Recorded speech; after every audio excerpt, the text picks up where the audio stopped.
In the autumn of 17, the most powerful throne in Europe was occupied by a man whose body was already a walking corpse. Charles II of Spain, the last Habsburg ruler, spent his final months in a state so horrifying that his own courtiers whispered he was possessed by demons. What they witnessed in those final days would haunt European history forever, as a dynasty that had ruled for centuries crumbled along with the rotting flesh of its final heir. The death of Charles II would not only end the Spanish Habsburg line, but plunge an entire continent into a devastating war that would reshape the balance of power for generations. Yet the true horror lay not in the political consequences, but in the grotesque spectacle of a human being slowly disintegrating, while desperate courtiers performed increasingly brutal rituals to save both their king and their empire. This is the story of how centuries of royal inbreeding created a monster of human suffering,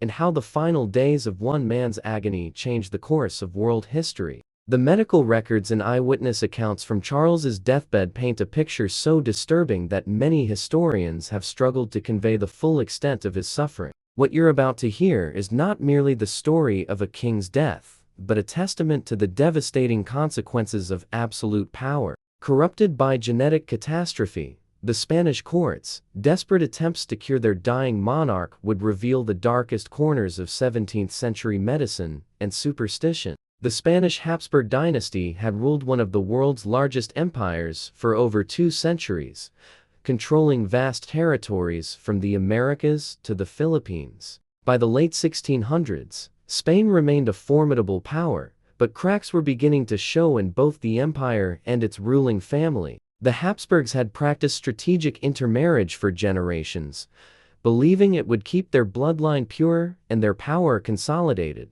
Charles II was born in 1661 as the product of centuries of this deliberate inbreeding. His parents, Philip IV of Spain and Marianne of Austria, were uncle and niece. His grandparents were first cousins, and his great-grandparents shared the same disturbing pattern of close blood relations. By the time Charles was conceived, the Habsburg family tree had become so intertwined that he had an inbreeding coefficient higher than that of children born to full siblings. The Spanish court had long been aware that their royal line was producing increasingly unstable heirs. Charles' older brother, Philip Prospero, had died at age 4, and several other potential heirs had perished in childhood or infancy. The pressure on Charles to survive and produce an heir was immense, as the continuation of Habsburg rule in Spain depended entirely on his survival. From birth, Charles displayed the physical and mental disabilities that would plague him throughout his life. He could not walk until age 8, did not speak clearly until much older, and suffered from what contemporary accounts describe as an enlarged tongue and severely protruding jaw, and numerous other deformities. His mental capacity was severely limited, and he was prone to seizures and fits of uncontrollable behavior. Despite these obvious disabilities, Charles was crowned King of Spain in 1665 at the age of 4, following his father's death. His mother, Queen Mariana, served as regent during his minority, desperately trying to maintain the fiction that her son was capable of ruling one of the world's great empires. The Spanish court became increasingly isolated and paranoid, as neighboring powers began to circle like vultures sensing weakness. The political situation in Europe was precarious. Louis XIV of France had been expanding his territory and influence, while the Holy Roman Empire under Leopold I sought to maintain the balance of power. Both monarchs had legitimate claims to the Spanish throne through their Habsburg connections, and both were waiting for Charles II to die without an heir. The question of Spanish succession had become the most pressing diplomatic issue in Europe throughout his reign. Charles II had been married twice in desperate attempts to produce an heir. His first marriage to Marie-Louise of Alia ended with her mysterious death in 1689, possibly from poisoning, after she failed to produce children. His second marriage, to Maria Annie of Neuburg, also proved fruitless, as Charles's physical condition made it unlikely he could father children by 17. As Charles entered his final year, the Spanish court was in a state of barely controlled panic. The king's health was deteriorating rapidly, foreign powers were positioning themselves for the inevitable succession crisis, and desperate courtiers were turning to increasingly extreme measures to either cure their monarch or at least extract a clear succession plan from him before he died. The autumn of 17 brought with it a rapid acceleration in Charles II's physical decline. Court physicians documented that the king could barely walk without assistance, his legs unable to support his emaciated frame. His famous Habsburg jaw had become so pronounced that he could not properly close his mouth, causing him to drool constantly and making each nearly incomprehensible. When he attempted to eat, food would often fall from his mouth, and swallowing became increasingly difficult. Contemporary accounts describe Charles's appearance as deeply disturbing to those who encountered him. The Venetian ambassador reported that the king's face was ghastly pale, with large, prominent eyes that seemed to bulge from their sockets. His skin had taken on a waxy, almost translucent quality, and his hair had begun falling out in patches, leaving him partially bald. Despite being only in his late 30s, the king's mental state had deteriorated alongside his physical condition. He would often stare blankly for hours, seemingly unaware of his surroundings, before suddenly erupting into fits of screaming or uncontrollable laughter.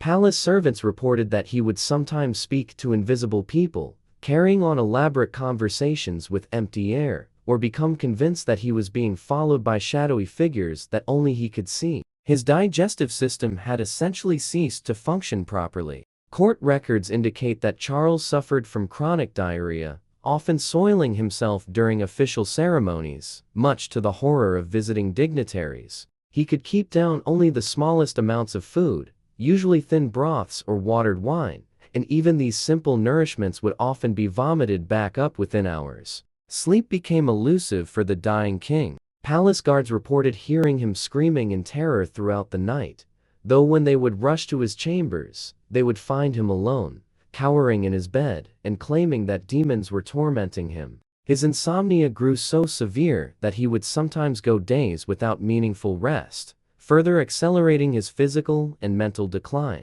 The smell emanating from Charles's body became so foul that courtiers would douse themselves in perfume before entering his presence. Several accounts describe a sweet, sickly odor of decay that seemed to follow him wherever he went. His breath was reportedly so putrid that even his closest advisors would struggle not to retch when he spoke to them directly. Perhaps most disturbing of all, with the seizures that had begun to rack his body with increasing frequency, these episodes would leave him rising on the floor, his eyes rolled back, foam pouring from his mouth, as his body convulsed uncontrollably. Recovery from each seizure took longer than the last, and observers noted that he seemed to lose a little more of his humanity with each attack. The royal physicians were completely baffled by their patient's condition. They had tried bloodletting, purging, and various herbal remedies, but nothing seemed to slow Charles's inexorable slide toward death.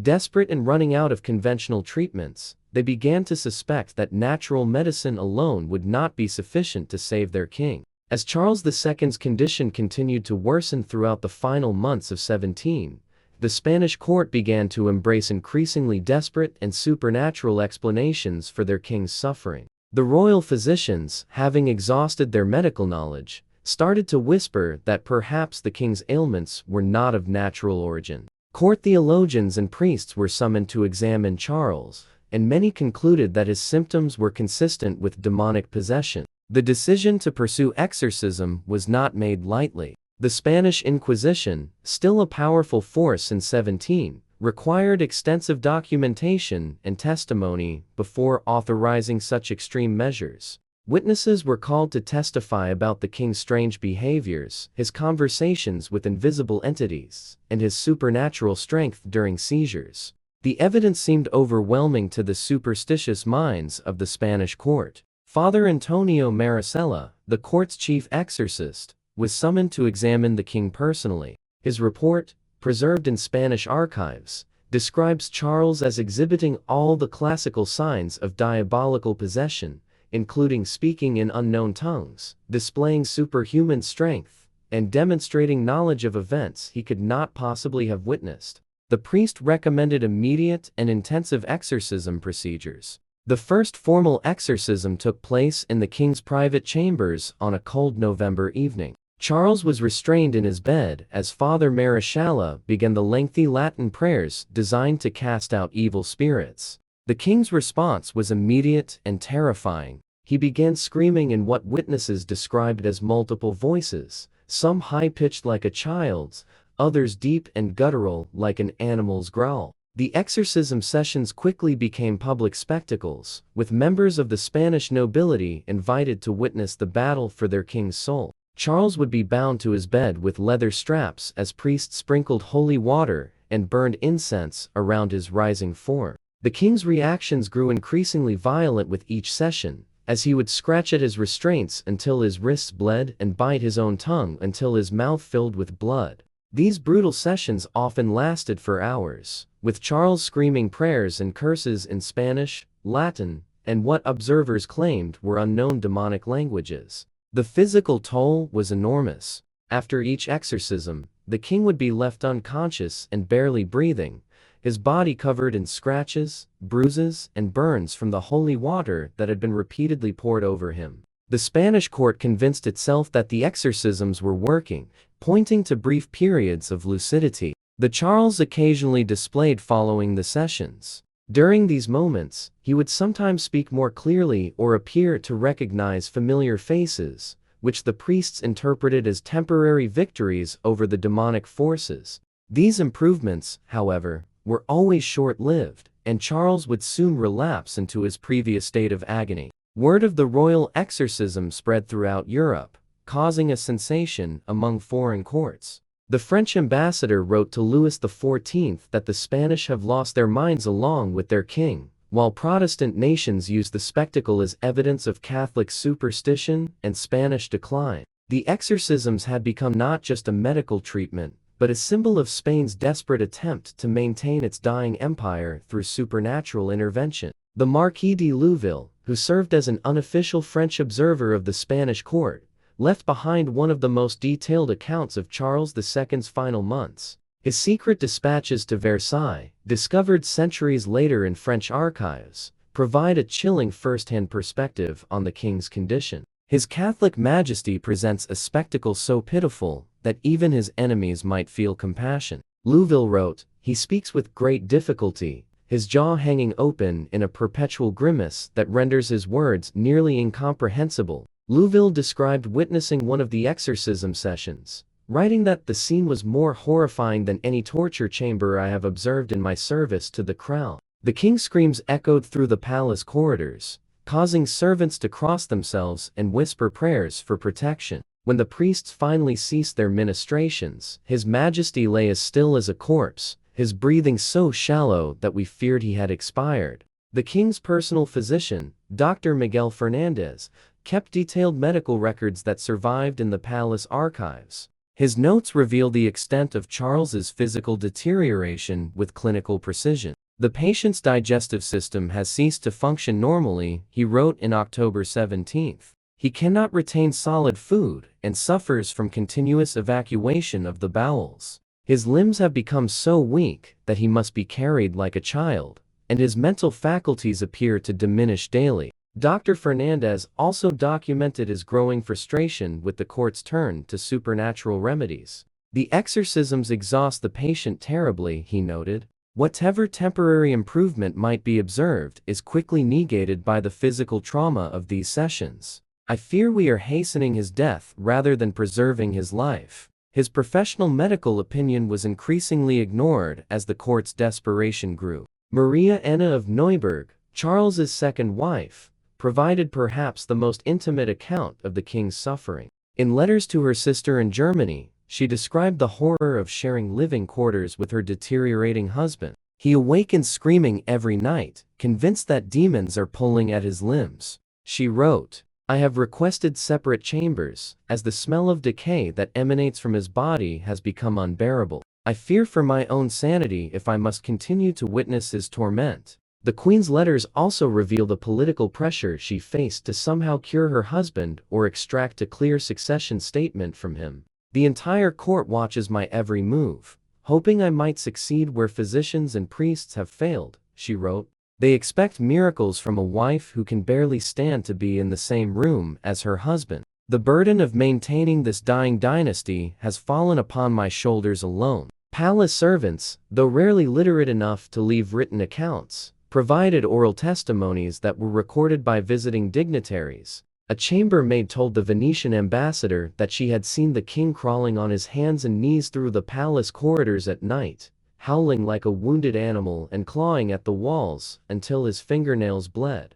Guards reported finding him in the palace chapel, kneeling before the altar and begging God to either cure him or grant him death. The Spanish nobility found themselves trapped between their loyalty to the crown and their horror at what their king had become. The Duke of Alba wrote to a friend that attending court has become an ordeal that tests the strongest constitution. To see majesty reduced to such a state challenges one's faith in the divine right of kings. We maintain the fiction of serving a monarch, but in truth, we are merely witnesses to a prolonged death agony. By late October 17, it had become clear to everyone at the Spanish court that Charles II was entering his final weeks of life. The king could no longer leave his bed, and his brief periods of consciousness were becoming increasingly rare. His body had wasted away to such an extent that courtiers described him as resembling a living skeleton, his skin stretched taut over protruding bones. The political situation had become desperate.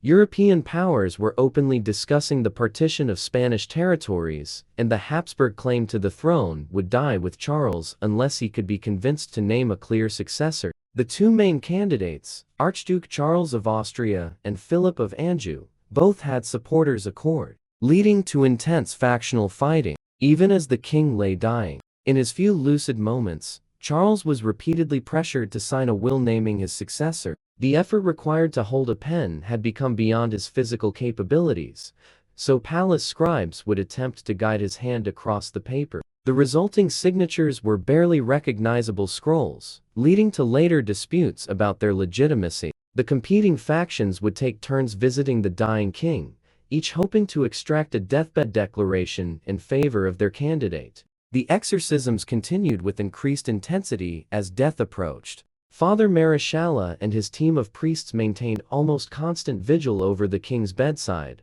conducting abbreviated versions of the ritual whenever Charles showed signs of consciousness. The king's responses had become weaker, but the priests interpreted his quieter suffering as evidence that the demons were finally being driven out. Medical care had been essentially abandoned in favor of spiritual intervention. Dr. Fernandez was no longer consulted, and the few remaining physicians who attended the king were instructed to limit their treatment to making him as comfortable as possible. Pain relief was considered potentially harmful to the exorcism process, as the priests believed that Charles's suffering was necessary to purge the evil spirits from his body. Queen Maria Anna had largely withdrawn from her husband's bedside, unable to bear witness to his final deterioration. She spent her time in frantic correspondence with European courts, attempting to secure her own position in the coming succession crisis. Her letters from this period reveal a woman on the verge of her own mental breakdown, torn between guilt over abandoning her dying husband and terror at the prospect of watching him die.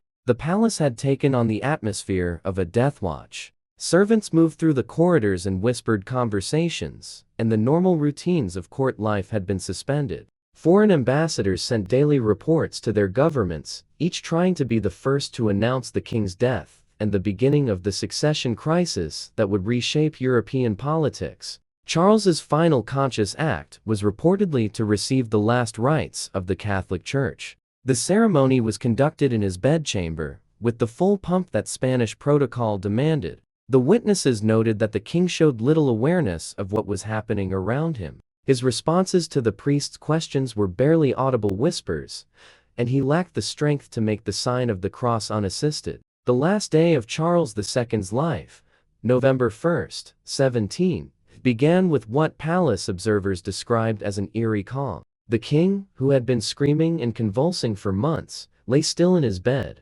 his breathing so shallow that attendants had to lean close to detect any sign of life. The violent seizures that had tormented him throughout his final weeks had suddenly ceased, replaced by an almost peaceful stillness that many interpreted as a sign that the exorcisms had finally succeeded. Father Marishala maintained his vigil beside the royal bed, conducting whispered prayers and occasionally touching holy relics to the king's forehead. Charles's eyes remained closed, but his lips moved constantly, and what the priest interpreted as silent prayers, or perhaps final conversations with the supernatural forces that had plagued him. The room was filled with burning incense, and the soft sound of Latin chants from the assembled clergy. As the hours passed, members of the Spanish nobility began to gather in the antechambers outside the king's bedroom. The atmosphere was tense with anticipation and barely concealed relief. Many had grown weary of the months of suffering they had witnessed, and some whispered that death would be a mercy for their tormented monarch. The political implications of the king's passing were never far from anyone's thoughts. Around midday, Charles briefly opened his eyes and appeared to recognize some of the faces around his bed. According to witnesses, he attempted to speak, but only managed to produce a few incomprehensible sounds before his eyes rolled back and he lapsed into unconsciousness again. This brief moment of awareness would be his last, though his body would continue its struggle for several more hours. The actual moment of death came quietly, almost anticlimactically, after months of dramatic suffering. At approximately 2:30 in the afternoon, palace physicians noticed that the king's already weak breathing had stopped entirely. They waited several minutes before officially pronouncing him dead, fearful that he might suddenly revive, as he had done several times before during apparent death episodes. The immediate aftermath was carefully choreographed according to Spanish royal protocol. The king's body was left undisturbed for exactly 1 hour before being examined by the court physicians. Father Marechal performed final prayers and declared that the demons had been successfully expelled from the royal remains. The Spanish nobility present in the palace immediately began the complex process of managing the succession crisis that they had long anticipated. News of Charles's death was supposed to be kept secret until official announcements could be prepared, but word leaked from the palace within hours. By evening, messengers were seen across Europe, carrying the news that would trigger the War of Spanish Succession. The major European powers had been preparing for this moment for years, and mobilization orders were issued almost immediately. Queen Maria Anna, who had been absent from her husband's deathbed, was formally notified of his passing by palace officials. Her reaction was reported to be one of visible relief, rather than grief. Though she quickly composed herself to fulfill her ceremonial duties as the deceased king's widow, her own political future remained uncertain, as she would have no official role in the government of Charles's successor. The autopsy of Charles II, conducted on November 3, 17 by the royal physicians Dr. Miguel Fernandez and Dr. Antonio Jenga, revealed the full extent of the genetic catastrophe that had befallen the Spanish Habsburg line. Their detailed report, preserved in the Spanish Royal Archives, provides a medical document so disturbing that many historians have struggled to convey its contents to modern audiences. Upon opening the king's chest cavity, the physicians discovered what they described as a heart the size of a child's fist, blackened and shriveled like a piece of leather left too long in the sun. The heart muscle showed extensive scarring and appeared to have been barely functional during the king's final years. Dr. Fernandez noted that it is miraculous that this organ sustained life for as long as it did, as it bears little resemblance to a healthy human heart. The king's lungs were found to be filled with fluid and showed signs of chronic infection. Large portions of the lung tissue had essentially rotted away, creating cavities that explain Charles's chronic breathing difficulties and his inability to speak clearly. The physicians estimated that he had been functioning with less than half of normal lung capacity for most of his adult life. Perhaps most shocking was the condition of Charles's brain. When the skull was opened, the physicians found what they described as a brain so small and damaged that it appeared more suitable for a child than a grown man. Large portions of brain tissue showed signs of decay, with numerous cysts and what appeared to be old hemorrhages. The report noted that the wonder is not that His Majesty suffered from fits and mental confusion, but that he possessed any rational thought at all. Not. The king's digestive system was found to be in a state of complete failure. His stomach was severely ulcerated and contained very little acid, explaining his inability to digest food properly. His intestines showed signs of chronic inflammation and partial blockage, accounting for his constant digestive distress. The liver was enlarged and hardened, indicating long-term toxicity that may have been caused by the numerous medications he had been given throughout his life. The skeletal examination revealed the full extent of the deformities that had plagued Charles throughout his life. His spine was severely curved, his ribs were malformed, and his jaw structure was so distorted that proper eating and speaking would have been nearly impossible. The physicians noted that His Majesty's bones appeared to be those of a man twice his age, brittle and deformed by a lifetime of suffering. And most disturbing of all was the discovery of what the physicians termed putrefaction of the internal organs. While the patient yet lived, several organs showed signs of decay that typically occur only after death, suggesting that parts of Charles's body had literally begun to rot while he was still alive. This finding helped explain the terrible smell that had emanated from his body during his final months. The autopsy report concluded with a statement that has become famous among medical historians: "It is a miracle that this body sustained life for 39 years." The extent of the deformities and decay suggests that His Majesty's suffering was far greater than was apparent to outside observers. Death must have come as a blessed relief from torments that no human being should be forced to endure. The physicians' findings were initially kept secret, as they painted such a horrifying picture of royal suffering that the Spanish court feared they might damage the monarchy's reputation. However, copies of the report eventually reached other European courts, where they were used as evidence of the degeneracy of the Spanish Habsburg line and justification for the coming war over succession. The death of Charles II triggered the most significant European conflict since the 30 Years' War, as the major powers immediately began positioning themselves to claim pieces of the vast Spanish Empire. Within days of the king's death, both France and Austria were mobilizing their armies, each claiming legitimate rights to the Spanish throne through their Habsburg connections. Louis XIV of France moved quickly to support his grandson, Philip Ivan Ju's claim to the Spanish throne, based on a will that Charles had allegedly signed in his final weeks,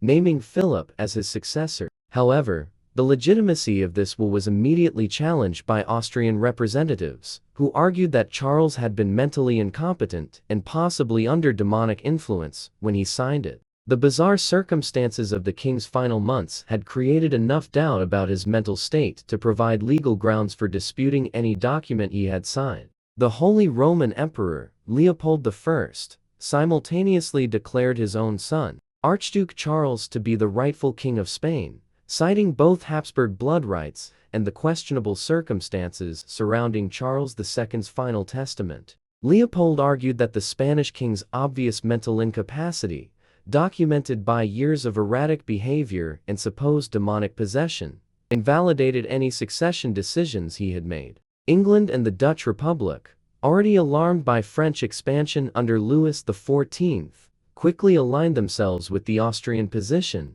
fearing that a union between France and Spain would create an unbeatable Catholic power bloc. The Protestant nations were particularly influenced by reports of the bizarre exorcisms performed on Charles II, which they used as propaganda to portray Catholic Europe as superstitious and unstable. The Spanish nobility found themselves divided between competing loyalties and practical considerations. Many favored the French candidate, believing that Louis XIV's military strength offered the best protection for Spanish territories. Others supported the Austrian claim, arguing that maintaining Habsburg rule was essential for Spanish identity and independence. The months of uncertainty surrounding Charles's death had left the Spanish government in chaos, unable to present a united front in the face of foreign intervention. Portuguese and Italian territories within the Spanish Empire began declaring independence or switching allegiances almost immediately. The weakness displayed during Charles II's final illness had convinced many regional leaders that Spanish central authority was collapsing, and they moved quickly to secure their own positions. The empire that had once been the most powerful in the world was fragmenting as news of the king's death spread. The economic implications were immediate and severe. Spanish colonial trade, already disrupted by months of uncertainty about the succession, came to a virtual standstill as merchants and colonial administrators waited to see which European power would ultimately control their territories. The price of Spanish government bonds collapsed on European markets, and several major banking houses faced bankruptcy due to their exposure to Spanish debt. By spring, 17:00, what had begun as a succession dispute had escalated into open warfare across multiple continents. The War of Spanish Succession would rage for over a decade, ultimately reshaping the balance of power in Europe and establishing Britain as the dominant naval power. The death of one genetically damaged king had triggered a global conflict that would cost millions of lives and transform the modern world. The death of Charles II marked not merely the end of the individual life, but the collapse of one of history's most powerful ruling dynasties. The Spanish Habsburgs, who had controlled vast territories across Europe, the Americas, Asia, and Africa for over 2 centuries, had finally succumbed to the genetic consequences of their systematic inbreeding. The dynasty that had once boasted that the sun never set on their empire had produced a final heir, so physically and mentally damaged that he could barely function as a human being, let alone as a monarch. Modern genetic analysis of Habsburg family records reveals the full scope of the biological disaster that led to Charles II's condition. Researchers have calculated that his genetic makeup was equivalent to that of a child born to parents who were full siblings, a level of inbreeding that virtually guaranteed severe developmental problems. The Habsburg practice of marrying close relatives, intended to preserve political alliances and concentrate power, had instead created a genetic bottleneck that made the production of healthy heirs nearly impossible. The historical significance of Charles II's death extends far beyond the immediate political consequences. His passing marked the beginning of a new era in European politics, where dynastic claims would increasingly be challenged by considerations of military power, economic interests, and national identity. The bizarre circumstances of his final months, particularly the public exorcisms, became symbols of the superstition and backwardness that Enlightenment thinkers would use to argue for more rational approaches to government and society. The medical aspects of Charles's case have continued to fascinate researchers for centuries. His autopsy report represents one of the earliest detailed medical examinations of the effects of severe inbreeding, providing valuable insights into genetic disorders that wouldn't be fully understood until the development of modern genetics. The horrific physical and mental deterioration he experienced serves as a stark reminder of the biological limits that constrain even the most powerful political institutions. The Spanish Succession War that followed Charles's death reshaped the global balance of power in ways that continue to influence international relations today. The conflict established Britain as the dominant naval power, secured French and Germany in continental Europe for a generation, and began the process of Spanish imperial decline. The war also marked the beginning of truly global conflicts, with battles fought in Europe, North America, the Caribbean, and other colonial territories. Perhaps most significantly, the grotesque spectacle of Charles II's final months helped accelerate the intellectual changes that would define the Enlightenment. The image of Europe's most powerful Catholic monarchy reduced to conducting public exorcisms on a dying king provided powerful ammunition for critics of traditional authority. Philosophers and political theorists would point to the Spanish court's desperate superstitions as evidence that rational thought must replace religious dogma in matters of government. The legacy of Charles II also highlights the human cost of absolute power and dynastic ambition. His life, marked from birth by severe disabilities and chronic suffering, was sacrificed to maintain the fiction of Habsburg legitimacy. The courtiers who surrounded him were more concerned with extracting political advantage from his condition than with providing him with compassionate medical care. His story serves as a reminder that even kings and emperors are ultimately human beings who can suffer and die just like anyone else. The transformation of Charles II from a living person into a historical symbol began almost immediately after his death. Within decades, Enlightenment writers were using his case as an example of the degeneracy of absolute monarchy, while Catholic apologists argued that his suffering represented a form of religious martyrdom. These competing interpretations have continued to evolve, with modern historians attempting to separate the historical facts from centuries of political and religious propaganda. The terrifying final days of Charles II of Spain force us to confront uncomfortable truths about power, suffering, and the human condition that resonate across the centuries. Here was a man born into the most privileged position imaginable, heir to the world's greatest empire, surrounded by unlimited wealth and absolute authority, yet condemned to a life of constant physical agony and mental torment by the very genetic legacy that gave him his throne. The Spanish court's response to Charles's condition reveals the darkest aspects of human nature when confronted with mortality and the loss of power. Rather than providing their king with compassionate end-of-life care, his courtiers subjected him to increasingly brutal treatments in desperate attempts to extract political advantage from his suffering. The public exorcisms, conducted as much for political theater as for spiritual healing, transformed a dying man's agony into entertainment for the nobility.